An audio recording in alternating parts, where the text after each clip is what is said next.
Hi అండి, అందరూ ఎలా ఉన్నారు? ఈరోజు నేను టమాటా మామిడికాయ పచ్చడి చెప్తున్నానండి. దానికి కావాల్సినవి పెద్ద మీడియం సైజు మామిడికాయ ఒకటండి, 2 మీడియం సైజు టమాటాలు ముక్కలుగా కట్ చేసుకున్నాను. మామిడికాయను కూడా ముక్కలుగా కట్ చేసుకున్నాను. పచ్చిమిర్చి 7, మినప్పప్పు 1 టేబుల్ స్పూన్, పసుపు 1/2 టేబుల్ స్పూన్, ఎండుమిర్చి 2 ఎండుమిర్చి అండి, చింతపండు కొంచెం అంటే 1 రెమ్మలాగా, జీలకర్ర 1/2 టేబుల్ స్పూన్, మెంతులు చిన్న టేబుల్ స్పూన్ అండి, పచ్చిశనగపప్పు 1 టేబుల్ స్పూన్, ధనియాలు 1 టేబుల్ స్పూన్, ఆయిల్ సరిపడినంత, ఉప్పు తగినంత అండి. ఇప్పుడు పొయ్యి మీద ఒక కడాయి పెట్టుకుంటున్నాను. ఈ కడాయిలో 3 టేబుల్ స్పూన్ ఆయిల్ వేసుకుంటున్నానండి.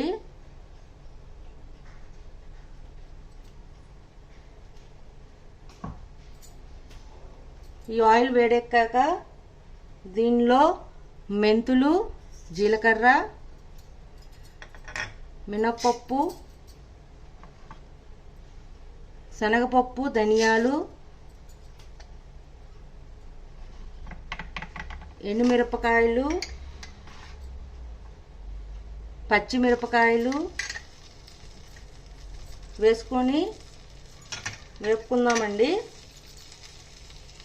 కొంచెం ఇంగు వేసుకుంటున్నానండి.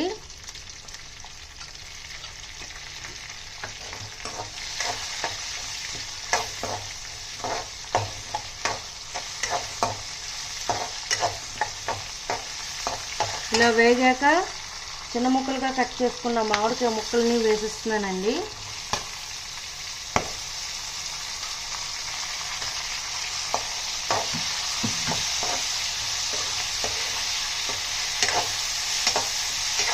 దీనిలోనే పసుపు,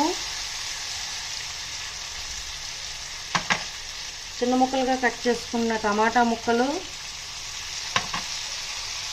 చింతపండు, సరిపడేంత ఉప్పు వేసుకొని టమాటా ముక్కల్ని బాగా మగ్గనివ్వాలండి.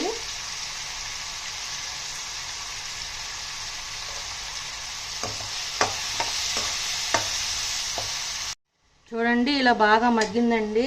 ఇప్పుడు గ్యాస్ని ఆఫ్ చేసుకొని ఇది ఒక సుమ్మిడి గిన్నెలో తీసుకొని చల్లారాక ఇది మిక్సీ పట్టుకోవడం అండి పచ్చడిలాగా.